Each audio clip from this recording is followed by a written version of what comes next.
Viajes, turismo, gastronomía, ocio, tiempo libre, arte, cultura y sostenibilidad que hacemos desde Click Radio TV y que también se emite en Radio Cadena Española Madrid.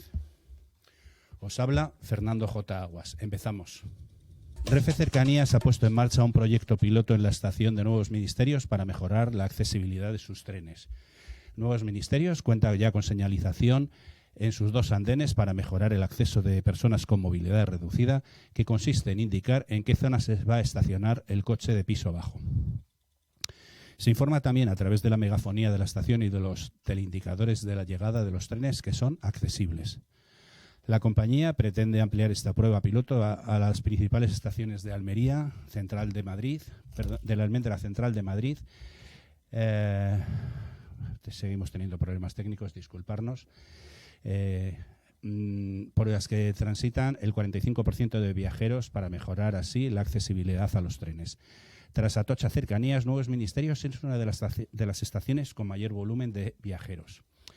La revista Traveler Condé Nast ha publicado un informe sobre las 13 atracciones turísticas europeas más ecológicas. Figura entre ellas el Museo de Historia Natural de Londres, que obtiene la mejor calificación ecológica, demostrando la más alta conciencia en lo que respecta a impacto ambiental.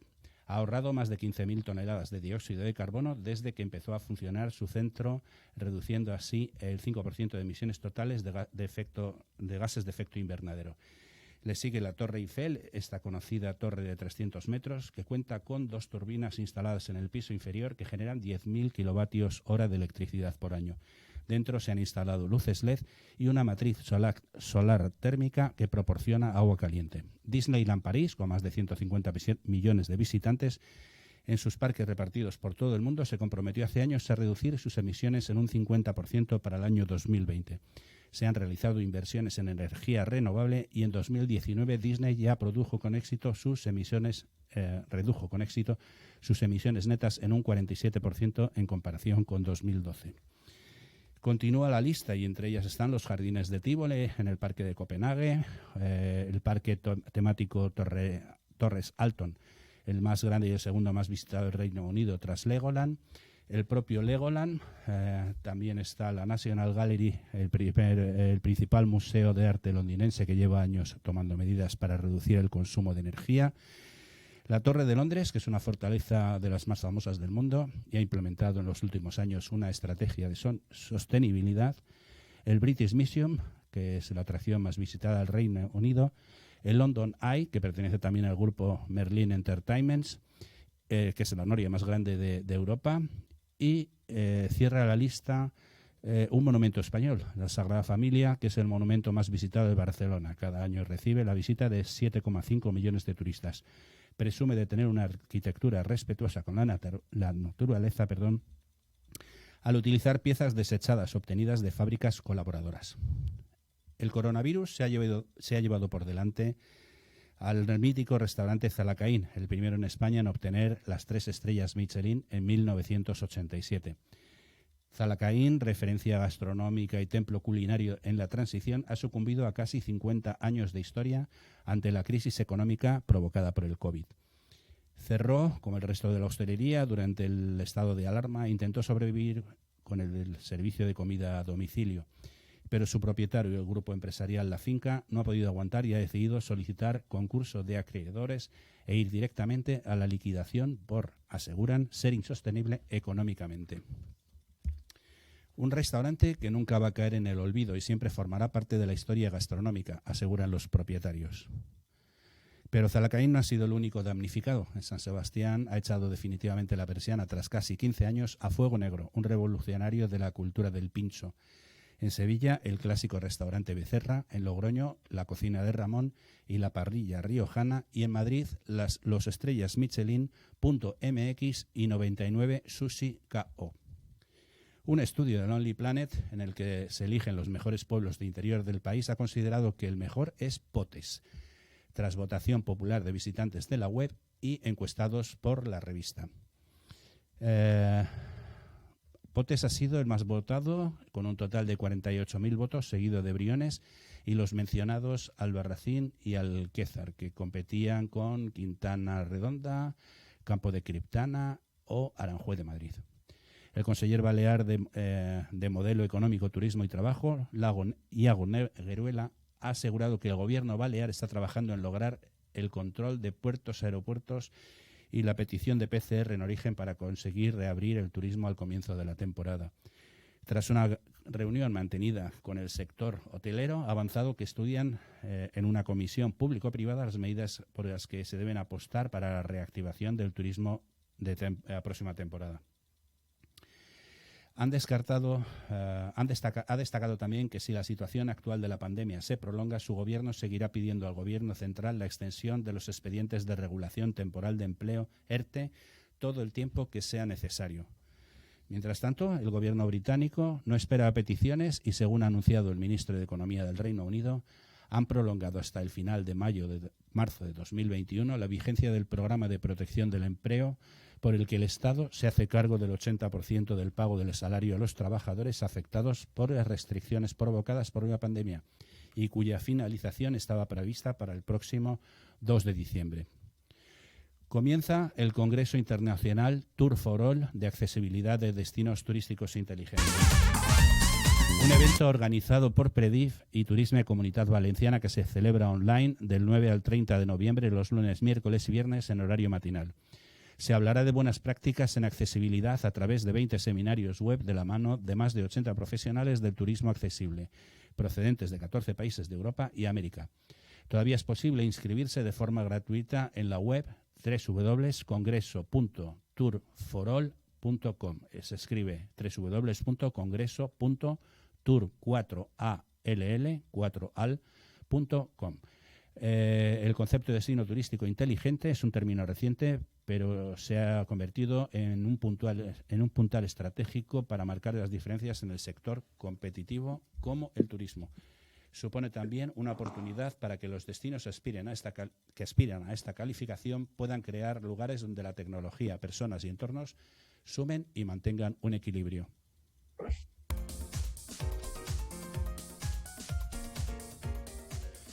Contamos ahora con la visita de Juan Pablo Hernández en Diario Salir Radio. Hola, Juan Pablo. Hola, ¿qué hay? Buenos días, Fernando. ¿Cómo estás? Buenos días, bien, gracias. Juan Pablo Hernández es National Sales Director o Director Nacional de Ventas de Madrid Marriott Auditorium, Hotel and Conference Center. Es titulado en Gerencia en Establecimientos Turísticos por la Escuela Superior de Hostelería y Turismo El Lago Casa de Campo, Madrid, y a lo largo de su trayectoria profesional ha sido asistente de dirección de alimentos y bebidas en el Hotel Palace, director de Apertura Hotel Partner Prado de Boadilla, estos de 4 estrellas, incluido director de Apertura Hotel Partner Comendador, también de 4 estrellas, director del Hotel Oasis Albir Playa, director de ventas Hoteles Oasis, director comercial Preapertura Hotel Esperia, director de ventas Hoteles Derby 4 años y, como decíamos al inicio, director nacional de ventas del Hotel Marriott Auditorium desde hace 10 años. Ha sido también profesor de máster en la Universidad Pontificia de Comillas de la asignatura Ventas y Marketing de Servicios Hoteleros y eres miembro de la Asociación Española de Gestores de Viajes. Gracias por visitarnos en Diario Salir, Juan Pablo. Muchas gracias a ti, Fernando, por invitarme. Un placer. Eres, decíamos, director de ventas nacional de Marriott y la primera pregunta en estos tiempos es obligatoria. ¿Cómo estáis viviendo la pandemia en Marriott? Bueno, pues obviamente nosotros tenemos a nivel mundial unos 6.500 hoteles y lógicamente, pues bueno, el primer impacto fue en China.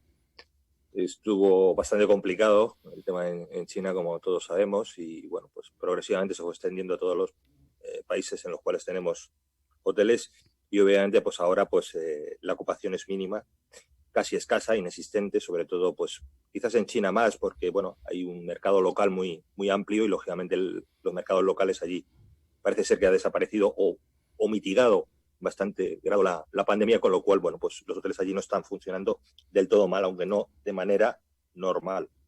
En cuanto al resto, pues bueno, pues obviamente para muestra un botón lo que tenemos aquí en España, que somos una potencia en turismo, lógicamente, exceptuando ahora que parece ser que hay un corredor sanitario en torno a lo que es las Islas Canarias, ahí sí que seguramente pues se puedan recuperar, pero vamos, no llegando a los niveles que se tenían antes de la pandemia, ni mucho menos. Y lógicamente, pues mitigando pérdidas, es decir, no hay una posibilidad de generar beneficios y, lógicamente, insisto, mitigando las pérdidas que podamos obtener. Estuvisteis medicalizados durante la primera oleada de la pandemia. ¿En qué consiste medicalizar un hotel? Bueno, pues obviamente nosotros tenemos el Hotel Madrid Marriott Auditorio, tiene 869 habitaciones. Estuvo en el cuarto bloque, concretamente una planta, que alrededor de unas 60 habitaciones. El hecho de medicalizar no es lo que pueda entender todo el mundo, que se montan UCIs y demás. Eran más que nada pues para aquellas personas que lógicamente no podrían hacer un aislamiento, en este caso una cuarentena, pues lógicamente se le facilitó el hotel a la Consejería de Salud. Obviamente aquí no se cobró nada, es decir, por si alguien cree que aquí cobramos, no. Es decir, por decirlo de alguna manera, se les ofreció lo que es el hotel, las instalaciones, lo que es la limpieza, comida, etcétera, etcétera, pues corrió a cargo de la Consejería de Salud de la Comunidad de Madrid. Uh-huh. ¿Qué plantilla tenéis normalmente en el hotel? Pues normalmente trabajamos alrededor de unas 167 personas. Lo que pasa en la hostelería, pues generalmente se contrata muchos extras cuando la ocupación media supera la habitual, tanto en el área de alimentos como en el área de camareras de piso. Uh-huh. Entonces, 167 personas, de las cuales obviamente habría otras 100 y pico personas más que estarían trabajando de manera habitual, alrededor de unas 300 personas de término medio, entre 250 y 300 personas. ¿Y término medio... Sí, perdón. Perdón, que te he cortado. ¿El término medio que has dicho? No, ya he terminado. Ese era lo que quería decir. No, te iba a decir que supongo que habéis tenido que meter a estos trabajadores en ERTES. Sí, efectivamente. Bueno, de hecho, cuando el día, si mal no recuerdo, es decir, las fechas ya me bailan, no sé si fue el 14 de marzo, tuvimos que cerrar el hotel, pues todo el mundo, exceptuando pues, un 10% del personal del hotel, el resto fue a un ERTE directamente. El día 1 de septiembre reabrimos el hotel. En este caso, casi llegamos a recuperar el 75% de la plantilla. Y el día 1 de octubre, dada la situación en ventas y la demanda que había, pues tuvimos que prescindir prácticamente de un 40, un 50 o quizás más un 60% de ese 75% que habíamos recuperado. Uh-huh. Con lo cual ahora, pues, operativamente hablando, pues estamos en los mínimos para dar servicio a los clientes y, lógicamente, un servicio de calidad y con garantía. ¿Estáis teniendo alguna ayuda pública? No, francamente lo único que estamos teniendo pues es los préstamos ICO, a 4 o 5 años con un año de carencia, los ERTES conocemos todos. El ayuntamiento sí que ha hecho una rebaja de un 25% en el IBI y en el IAE. Lo que son empresas privadas durante los cierres, como puede ser Naturgy y el canal de Isabel II, pues sí se han hecho rebajas o extensiones en algún caso del pago de lo que es las facturas. Vamos, las facturas Naturgy, para quien no lo sepa, es una eléctrica. Exactamente. Y luego, pues bueno, pues parece ser que la Comunidad de Madrid el Ayuntamiento seguramente pues a lo largo del 2021 pues habrá una excepción en cuanto a lo que es el tema de pago de basuras y del IBI, pero bueno, todavía no está decidido y no se sabe de manera oficial. Con lo cual, ayudas directas, cero. Es decir, que aquí lo que estamos, pues lógicamente a nivel empresarial, sacando dinero de la hucha de estos años que pues para seguir manteniendo el negocio a flote. ¿Cómo es la situación en comparación con otros países? Creo que me has oído hablar del gobierno británico, que sin más lo ha prorrogado hasta marzo de 2021 y se hace cargo del 80% del salario de los trabajadores afectados. En este caso sí que efectivamente, bueno, nosotros lo tenemos hasta el 31 de enero, el tema de los ERTES. Yo entiendo que se debería ampliar porque, lógicamente, dada la situación que hay, puede ser una catástrofe social, empresarial también, porque esto no cabe duda de que toda esa gran masa profesional que hay ahora mismo en los ERTES son gente muy válida y gente que realmente el turismo pues no lo ha llevado a donde estamos ahora. Prácticamente es un 12% del Producto Interior Bruto. En cuanto a lo que me decías de las ayudas, por ejemplo, si el caso de Alemania, por ejemplo, y el de Francia, el tema de la hostelería, se está haciendo cargo el Estado del 75%, bueno, están abonando el 75% de la totalidad de la facturación en función de lo que se había hecho el año pasado. Es decir, que si estamos en el mes de noviembre y se hubiese facturado unos 100 euros, por poner un ejemplo muy gráfico y muy sencillo, 75 euros lo aportaría el Estado. Es decir, esos 100 euros, lógicamente, sería el noviembre del 2019. Es decir, en comparación con 2020, que ahora, al estar cerrado el negocio, es cero de facturación. Con lo cual, esto sí que lo están abordando algunos países, como es el caso de Alemania y de Francia, para que precisamente esos sectores que son los más afectados y son los que, entre comillas, pues deben cerrar sus establecimientos para contener la pandemia, pues que no se vean afectados de una manera pues ruinosa, ¿no? Y de llevar al cierre y lógicamente conllevar el cierre no significa que se pueda cerrar un establecimiento. Como decíamos, conlleva.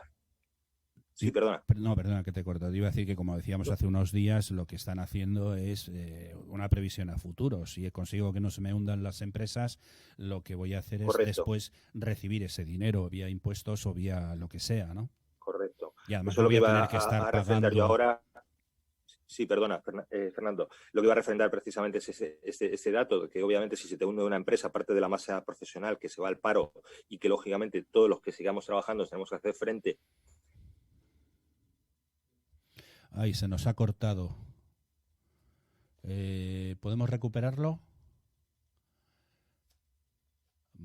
Pues se nos ha cortado. Estábamos hablando, vamos a intentar recuperarlo y mientras, pues yo quería hablar. IRPF, vale, perdona. Perdóname, que es que se nos ha cortado, te has quedado congelado. Entonces, por favor, repítenos qué estabas diciendo, este dato, has dicho, sí querías... Sí, que el tema de destruir, de que se caigan las empresas puede repercutir, lógicamente, en el futuro de manera negativa.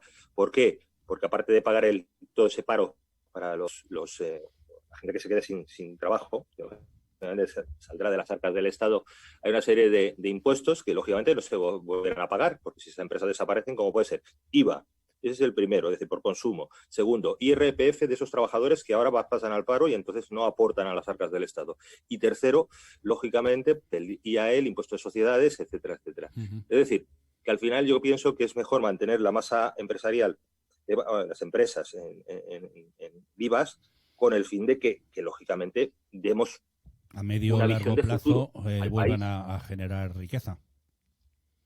Correcto, esa es la idea y yo creo que sí, que nos vamos a endeudar, pues lógicamente el Estado se tendrá que endeudar y luego lo tendremos que pagar todos, pero no... Vamos a ver, bueno, pero esa es su misión, ¿no? Endeudarse para sacarnos las castañas del fuego y luego ya tendrá que recuperarlo vía impuestos, vía trabajo y vía lo que sea. Correcto. Oye, pues vamos esa es la idea y que lógica. Perdona, sí. No, perdona, que estamos hablando de la pandemia, que está muy bien porque nosotros estamos haciendo un recorrido por todos los actores y sectores que tenéis algo que ver, bueno, todos tienen que ver, pero que estáis directamente más afectados por la pandemia. Por eso que hablabas de que el 12-14% del PIB proviene del turismo. Pero ahora quiero hablar ya un poquito más de Marriott. Normalmente, ¿cuál es vuestro cliente tipo? Aunque por proximidad a IFEMA, el aeropuerto y al Wanda Metropolitano, el campo de Atlético de Madrid, supongo que será uno de los hoteles elegidos por muchos de los que asisten a ferias, fútbol y los que quieren estar cerca del aeropuerto. ¿Pero tenéis un cliente tipo? Sí, bueno, por supuesto. Nosotros somos uno de los hoteles más grandes que hay en Europa. Es decir, obviamente, nosotros no pasamos, como bien has realizado en la presentación, el tema de reuniones, grandes congresos, etcétera, etcétera. Al ser un referente en Europa, este hotel, pues lógicamente trabajan con nosotros muchísimas multinacionales, es decir, que organizan sus grandes eventos, sus grandes presentaciones, sus grandes conferencias, sus grandes convenciones aquí en el hotel, incluso grandes congresos. ¿Qué pasa? Que lógicamente todo esto es un cliente internacional muy importante para Madrid. Por supuesto, la proximidad hasta el aeropuerto, por supuesto, ayuda.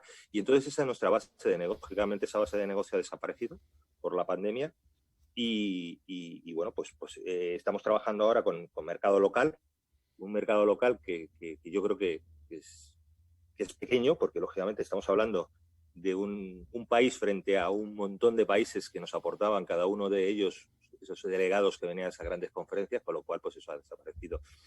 Estamos intentando, pues lógicamente, como todos los hoteles de Madrid, los que están abiertos, buscando otros nichos de mercado, sobre todo el mercado local, más que nada para sobrevivir, Es decir, porque con esto no vamos a generar grandes beneficios. Es decir, con esto lo único que se va a pretender es esto. Este hotel concretamente es un hotel franquiciado, es decir, de Marriott. Es decir, nosotros tenemos en Madrid cuatro hoteles, bueno, tres en la Comunidad de Madrid y uno en la Comunidad de Castilla-La Mancha, en Guadalajara concretamente, el Tri Guadalajara, y nosotros aquí tenemos el Madrid Marriott Auditorio, tenemos el Meliá Avenida de América, y tenemos también otro hotel en Guadalajara, en Leganés, que es el Tri Leganés. Es decir, que tenemos 4 hoteles.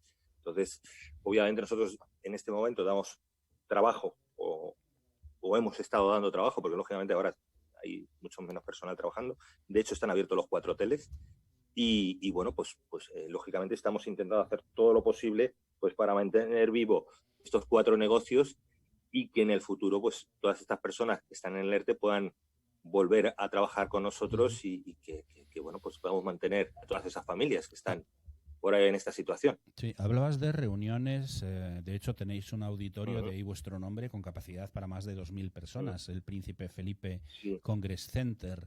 Correcto. Ahí se han hecho hasta los premios Goya, ¿no? Si no recuerdo mal.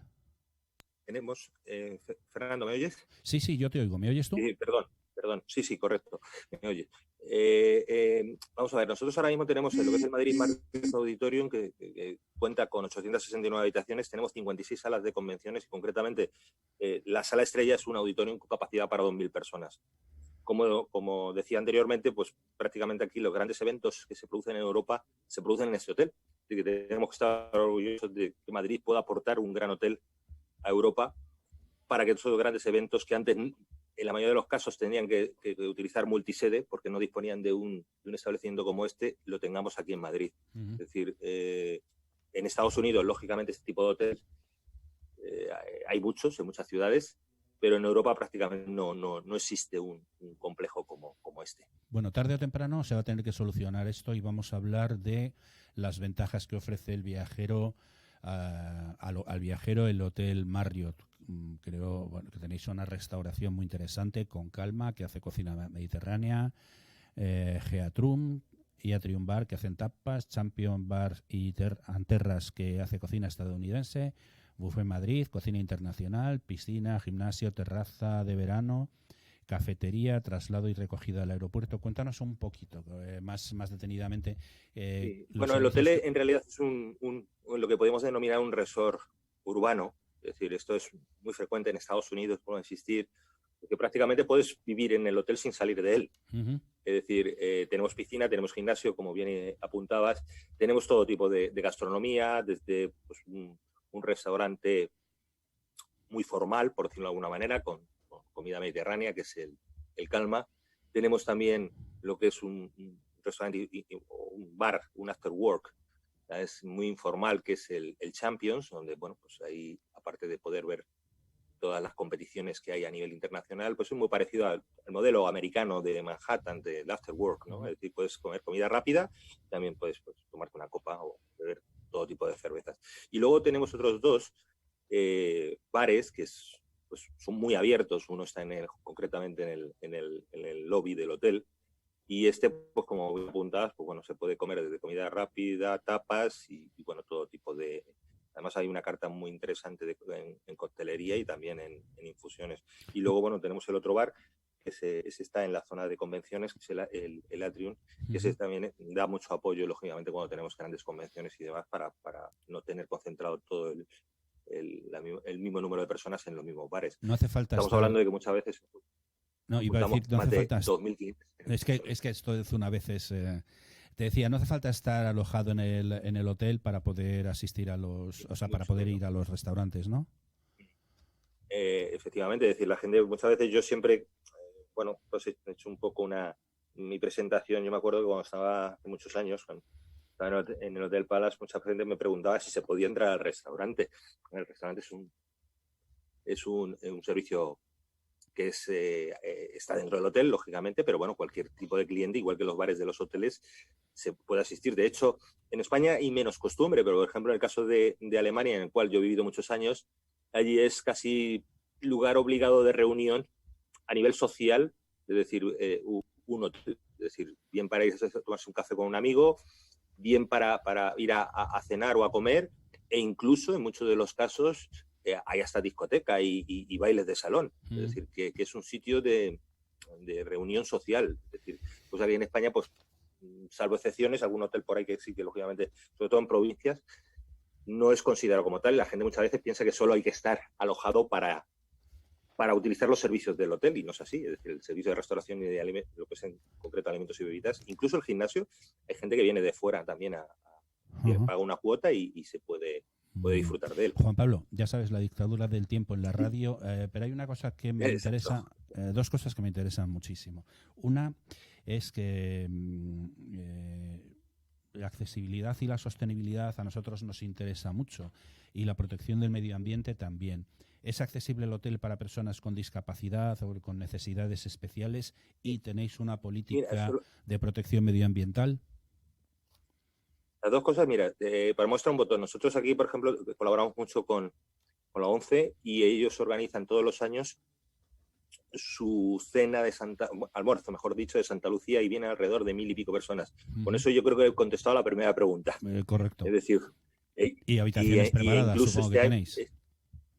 Claro, incluso este año se iba a celebrar un congreso mundial de ciegos, es decir, la Organización Mundial de Ciegos iba a organizar aquí el Congreso Mundial, que el año pasado se hizo en Orlando, lo íbamos a celebrar aquí.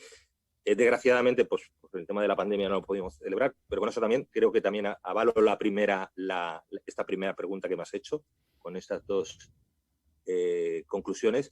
Y en cuanto a lo que es el tema del medio ambiente, mira, llevamos trabajando con ello muchos años, un par de años concretamente, es decir, de manera ya oficial, de manera extraoficial ya llevamos trabajando mucho más, bien por requerimientos de Marriott o incluso por la satisfacción personal de colaborar, lógicamente, con no incrementar el problema que tenemos de medio ambiente. Los hoteles quizás, yo creo que somos los más concienciados en ello, ¿no? Por una sencilla razón, porque de que esto siga funcionando igual, sobre todo los de costa, ¿sabes? Y los urbanos, por supuesto, también, pero de que el medio ambiente cuidemos, va mucho con nosotros el turismo. Es decir, si la gente se encuentra los mares, los campos y todo lo que conlleva, pues el que puedas disfrutar de un buen paisaje, seguramente el turismo no existiría, es decir, se irían a otros países, lógicamente. Juan Pablo, por eso creo que es una materia obligada. Perdóname, medio minuto. ¿Dónde estáis?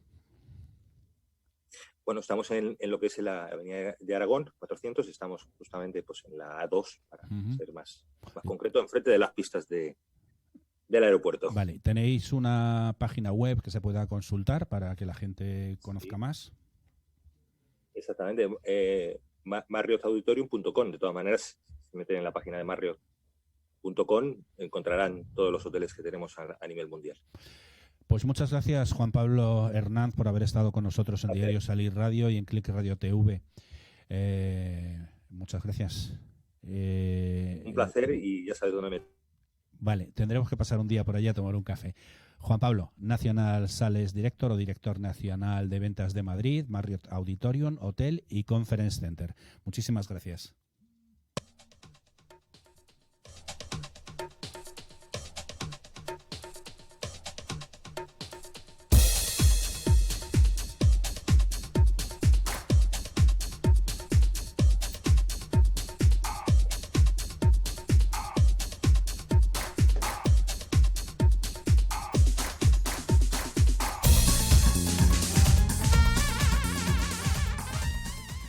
Y hablamos ahora de bodegas, vinos, experiencias enológicas y sobre todo de museología vitivinícola con Eduardo Díez Morrás, que es desde el año 2013 director del Museo y Enoturismo de la Fundación Vivanco, que Vivanco es también bodega y organiza experiencias enológicas.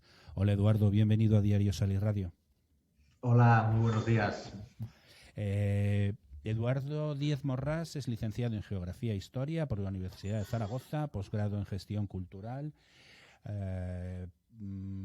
posgrado en Museología, máster en Viticultura, Enología y Marketing del Vino, Metodología de la Investigación Social, aplicaciones a la Museología, Dirección y Gestión de Organizaciones Artísticas y Culturales, Vinos Espirituosos, Nuevas Tecnologías para la Gestión de Museos, Difusión Digital de Actividades Culturales y bueno, la lista sigue. Veo que lo de los museos ya lo llevas metido de siempre y ahora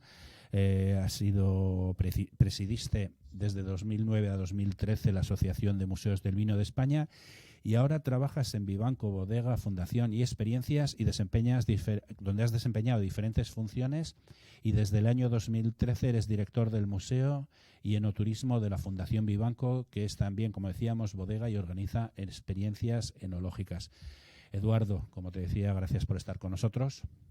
Muchas gracias a vosotros por esta oportunidad que nos brindáis, ¿no?, de abrirnos los micrófonos en este momento tan complicado, ¿no?, donde pues prácticamente los visitantes no pueden venir, pues los medios de comunicación siempre son fundamentales. Ya te dije que estábamos haciendo un repaso y además se lo he dicho a nuestro invitado anterior, el director de ventas nacional de Marriott Auditorium, que estamos haciendo un repaso pues por los distintos sectores de turismo, gastronomía, enología, para ver de cómo os afecta.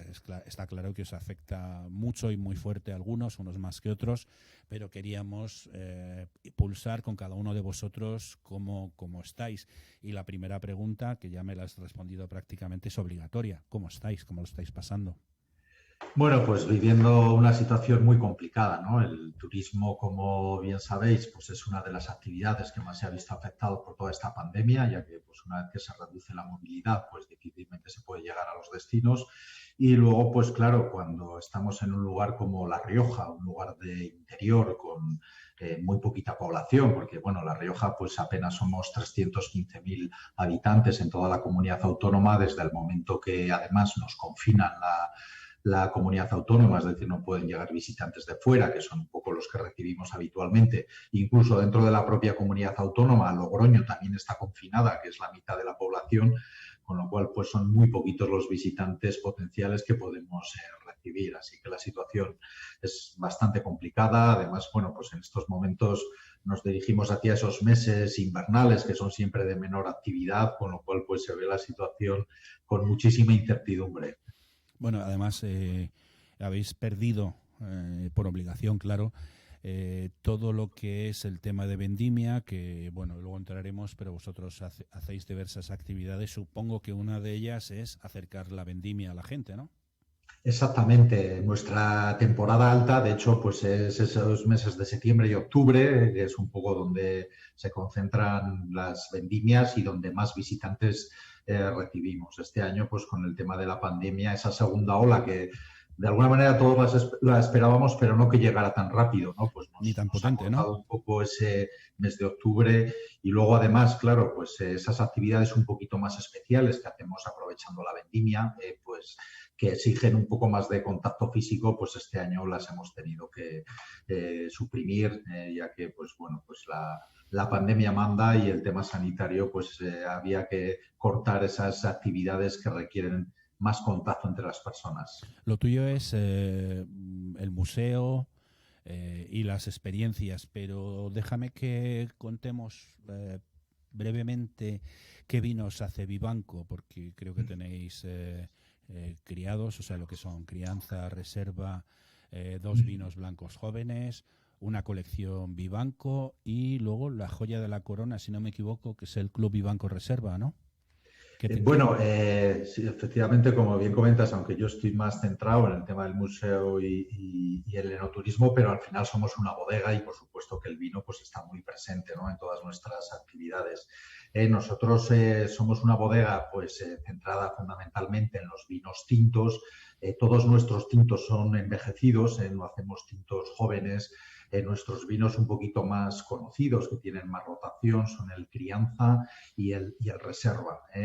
Dos vinos de cortes un poco diferentes, ¿no? El Reserva sí que es un vino un poquito más clásico de Rioja, con ese 90% de tempranillo, que es nuestra variedad riojana por antonomasia, y que tiene pues ese complemento del graciano, ¿no? Que es esa variedad que siempre se ha dicho que es la que da la gracia a los vinos de Rioja, que tiene ese puntito de nervio para esos vinos de más largo recorrido, ¿no? Y el crianza pues sí que le hemos querido dar un toque un poquito más fresco, porque como comentaba, nosotros no hacemos vinos jóvenes, tintos, y es un vino pues de un maridaje muy, muy amplio. Dentro luego de nuestros vinos tenemos lo que es los vinos de alta gama, que los denominamos vinos de colección. Todos nuestros vinos los vinculamos con alguna de esas piezas artísticas que tenemos en el museo y por eso los llamamos así.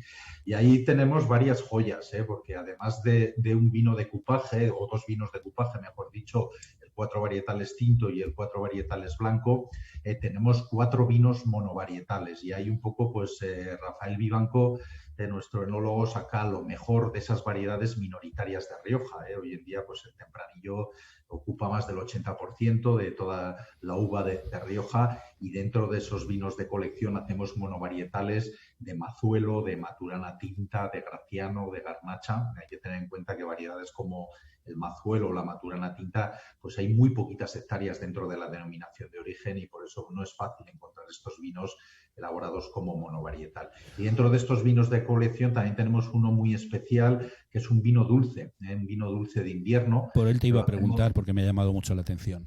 Sí, es un vino muy especial porque se elabora con vendimias tardías, ¿no? En lugar de haber cogido la uva ahora en el mes de octubre, como el resto de los vinos, la uva permanece ahora todavía en la viña, y la recogemos pues más o menos durante el mes de enero. Entonces, un poco lo que le va pasando a la uva durante todo este periodo es que se va deshidratando, ¿no? Va perdiendo el agua. Se pacifica. Exactamente, y así concentra todo su azúcar, y entonces es ideal, ¿no?, para hacer estos vinos. Pues vamos con lo además, es un vino que fermentamos en barrica y que tiene también crianza y envejecimiento. Por tanto, no es únicamente un vino para acompañar postres, es un vino también muy interesante como aperitivo y que marida muy bien, por ejemplo, con quesos incluso muy potentes, con foies, con frutos secos, un vino muy interesante. A ver si pasa todo esto y nos hacéis una cata, nos acercamos para allí y nos hacéis una cata. Pero vamos a hablar de lo tuyo. Museo de la Cultura del Vino, considerado como uno de los mejores del mundo.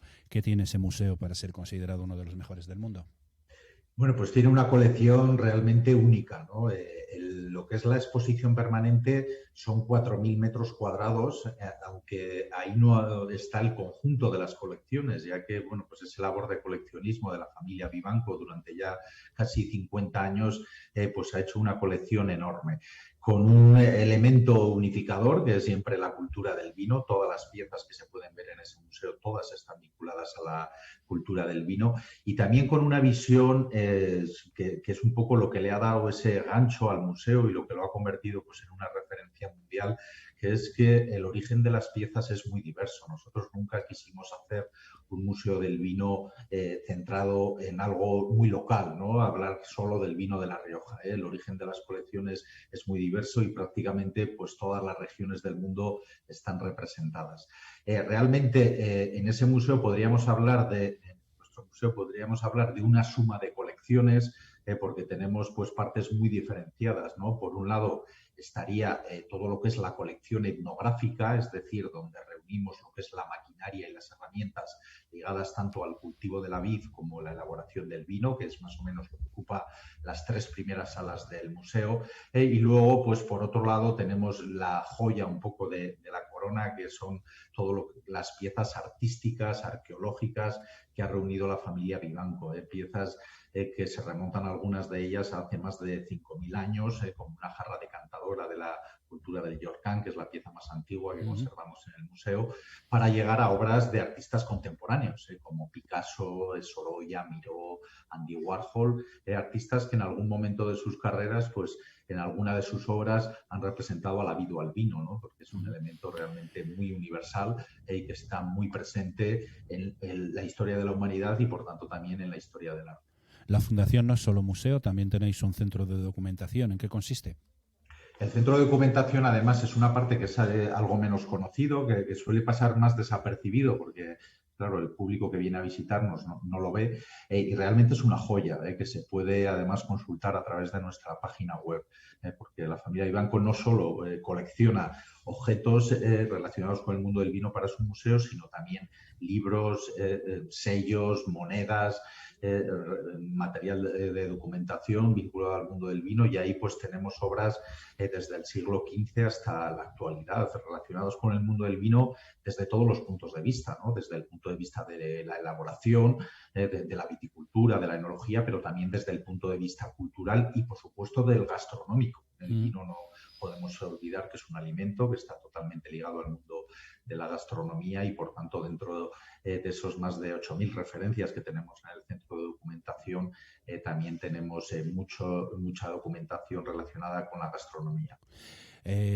Hablaba al principio que además de la fundación, el centro de documentación y el museo, también realizáis diversas actividades. Ya hemos hablado de las que se hacen normalmente en Vendimia, pero también, y aunque no es el momento, pero para que la gente lo sepa y que sepa que cuando pase esto, que esperemos que sea pronto, van a poder disfrutar de ello, tenéis visitas a la bodega y al museo, tenéis un restaurante, organizáis catas y cursos, un wine corner y el Club Vivanco Barrica. Cuéntanos un poco así por encima qué son todas estas cosas.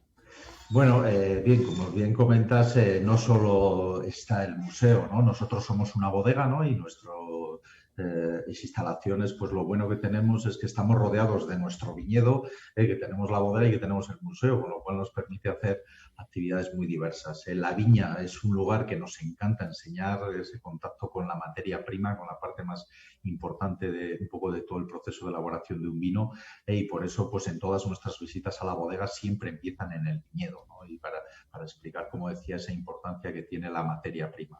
En la bodega pues y en el museo hemos visto un poco la parte más tradicional, ¿no? de la elaboración, la historia, la cultura que lleva detrás. Vamos a poder hablar de la elaboración contemporánea, ¿no? Del siglo XXI, ¿no? Con lo que es una bodega moderna, con unas instalaciones al servicio completamente de la enología, y donde pretendemos pues hacer visitas donde además que la gente aprenda, sobre todo que disfrute, ¿no? No debemos olvidar que el turismo es la cultura del ocio, del divertimento, y aquí lo que no se pretende es dar una masterclass, sino que la gente venga a divertirse y de una manera bastante didáctica acercar, ¿no? al mundo del vino pues a todo tipo de públicos.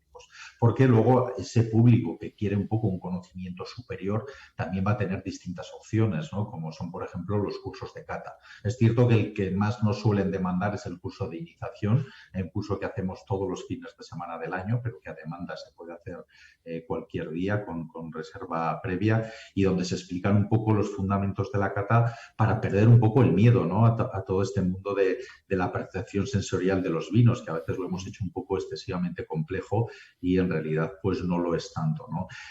Durante el periodo de vendimias, como comentaba antes, hacemos distintas actividades. Una de las más demandadas y más divertidas es pues el llevar a la gente a vendimiar, ¿no? al campo, ¿no? Donde se hace un poco durante una mañana, de una manera un poquito rápida, pues todo el proceso, ¿no? Porque vamos a coger la uva, la vamos a pisar directamente, una experiencia que recomiendo a todo el mundo, el hacer ese pisado de la uva, y vamos a acabar haciendo pues un almuerzo típicamente riojano, ¿no? A pie de la viña, asando unas chuletillas, ¿no? Con los racimos, perdón, con los sarmientos de la viña, y bebiendo pues del porrón y de la bota, ¿no? Los recipientes populares que están un poco ligados a esos momentos de asueto entre la vendimia. Oye, esos cursos...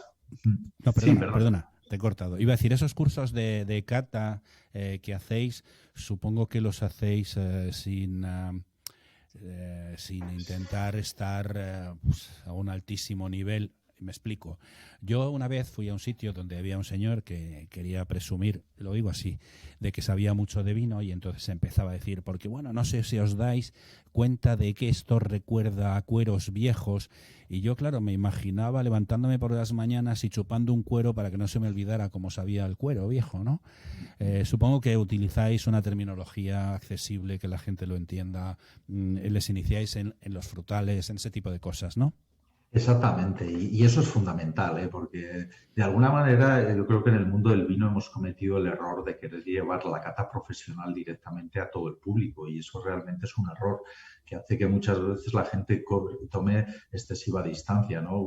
Esto lo vemos constantemente. Las personas que trabajamos en una bodega o estamos ligados al mundo del vino, cuando en nuestro día a día salimos con los amigos, siempre nos dejan el marrón de elegir el vino y muchas veces es porque la gente tiene un poco de miedo de decir, este que parece que entiende un poco de vino, igual meto la pata, ¿no? Y eso es un error.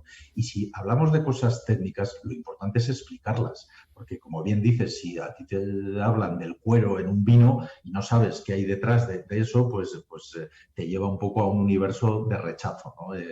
Si hablamos de un vino que tiene aromas torrefactos a cafés, pues alguien dice, pero ¿cómo puede ser esto posible? Pues cuando tú lo explicas que una barrica donde envejece el vino hay que tostarla previamente para doblar sus duelas y para quitarle un poco el sabor más resinoso de la madera y lógicamente ese tueste pues va a aportar aromas al vino, que en este caso pues nos van a dar recuerdos a café, recuerdos ahumados, a chocolates, pues la gente lo va a entender entonces perfectamente y no va a pensar que le están intentando pues vender la moto o dando un poco filosofía o poesía, ¿no? Entonces es importante que no está mal a veces incorporar algún elemento técnico, no demasiados, pero siempre hay que explicarlos, porque cuando se explica y la gente lo entiende y lo comprende, pues lógicamente lo puede incorporar, ¿no? a su sabiduría, ¿no? a su percepción de los vinos y entonces todo es mucho más fácil. Pero lo importante es divertirnos, ¿no? Al final, como comentaba antes, el enoturismo pues es la cultura del ocio, del divertimento relacionado con el vino y la gente que viene a visitarnos lo hace en su tiempo de ocio para pasarlo bien y por eso tenemos que hacerle las actividades muy cercanas. Eduardo, se nos acaba el tiempo. Muchas gracias por haber estado con nosotros. Eduardo Díez Morrás, director del Museo y Enoturismo de la Fundación Vivanco, que decíamos es también bodega y organiza experiencias enológicas. Danos una página web o un correo donde la gente se pueda poner en contacto con vosotros para visitaros, para organizar sus eventos, para reservar para el restaurante. En nuestra página web es vivancoculturadevino.es y desde ahí pues se pueden hacer reservas directamente a todas nuestras actividades enológicas y se puede acceder también a nuestros vinos y comprar online, como ahora con todo el tema de la pandemia, pues la venta de vinos online la verdad que ha aumentado bastante y bueno, pues la verdad que a nosotros todo esto nos pilló ya con una plataforma creada, con lo cual pues hemos podido dar servicio muy rápido a la gente y ya que no podemos disfrutar los vinos en los restaurantes como antes o en los bares, pues por lo menos para poder hacerlo desde casa. Muy bien, pues Vivanco Cultura de Vino, no del vino, vivancoculturadevino.es. Ha sido un placer conocer los vinos y las actividades que realizáis, Eduardo Díez. Muchas gracias. A ver si las cosas vuelven a la normalidad y pronto podemos visitaros en Briones, La Rioja, que no había dicho dónde estáis. Eso es, aquí os esperamos. La Rioja es un lugar realmente muy desconocido, pero un paraíso, y un poco la satisfacción que tiene la gente, sobre todo cuando viene a un sitio del que no tiene muchas referencias, el recuerdo que se lleva es realmente muy satisfactorio. Así que invitarles a que el año 2021 esperemos que las cosas mejoren y que en sus agendas pues pongan a La Rioja y si vienen aquí a Briones, a nuestro museo, pues encantados de recibirles. A mí no me cabe duda que La Rioja es un lugar para visitar. Muchísimas gracias, Eduardo. Un fuerte abrazo desde Madrid y os deseamos lo mejor. Muchas gracias a vosotros. Un saludo.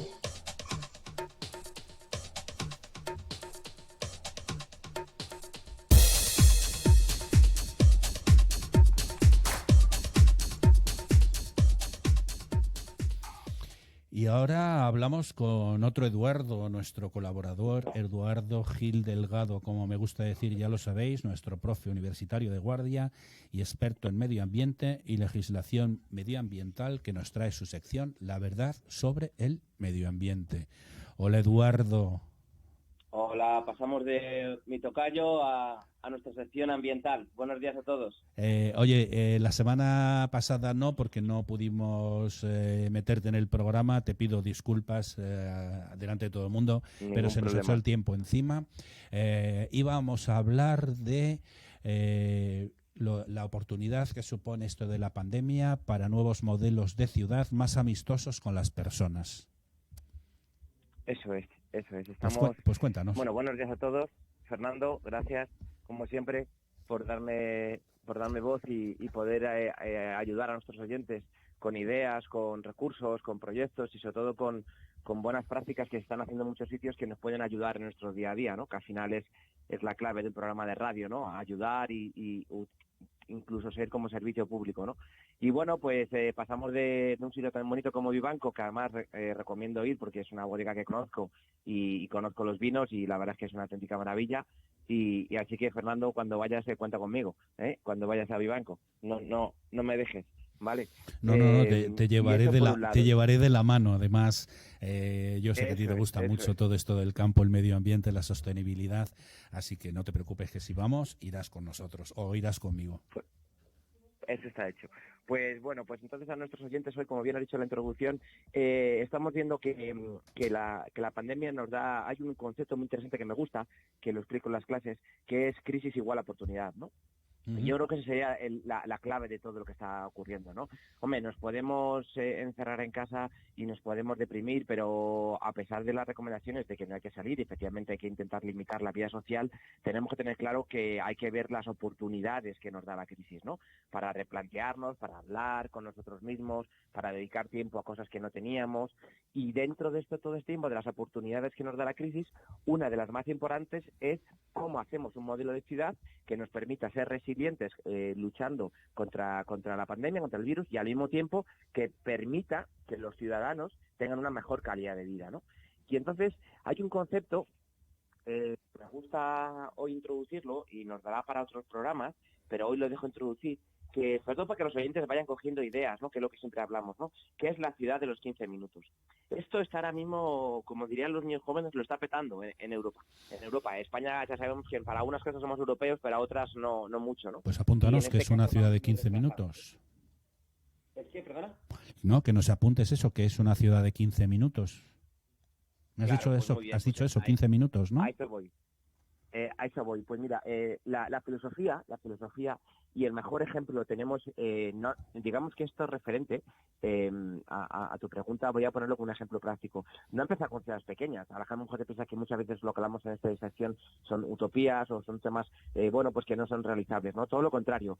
El modelo de ciudad 15 minutos que se está implantando y que es una auténtica maravilla, ahora lo comentaremos, es París. O sea, que no estamos hablando de una ciudad baladí, o sea, importante, a todo lo contrario, es una capital de un país como Francia, ¿no?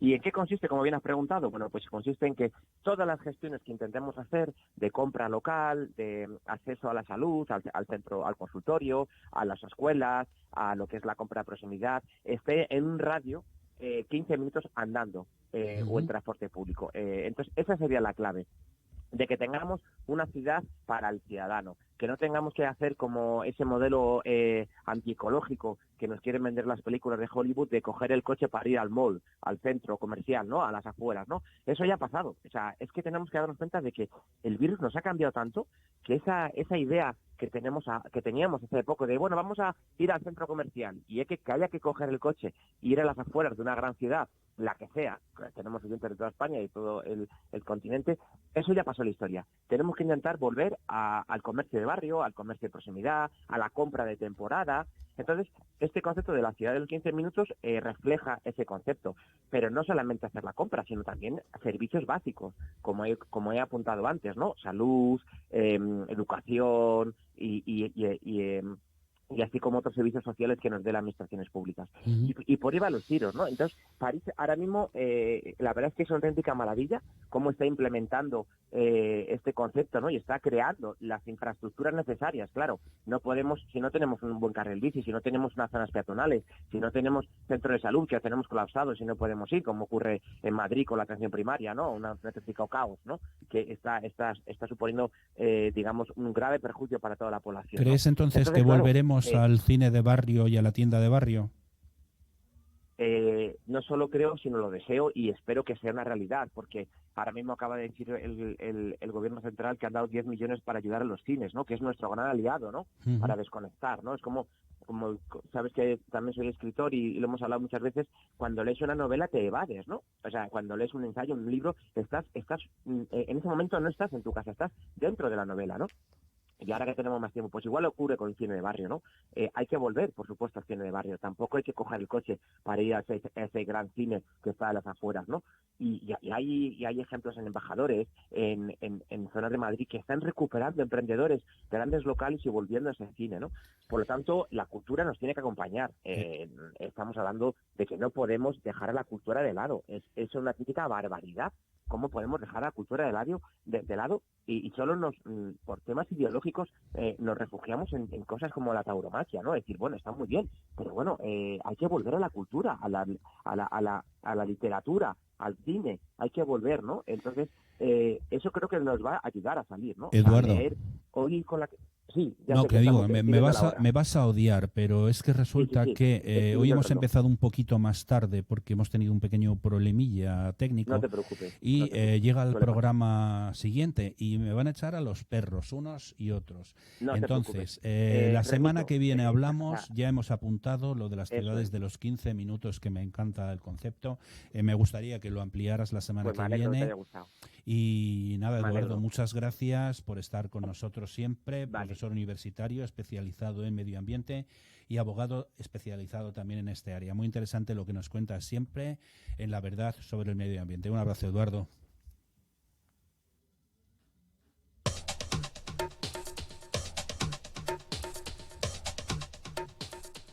Y con esto hemos llegado al final del programa. Esto ha sido todo por hoy. Para plantearnos cualquier duda o sugerencia tenemos un correo al que podéis dirigiros: info.diariosalir@gmail.com.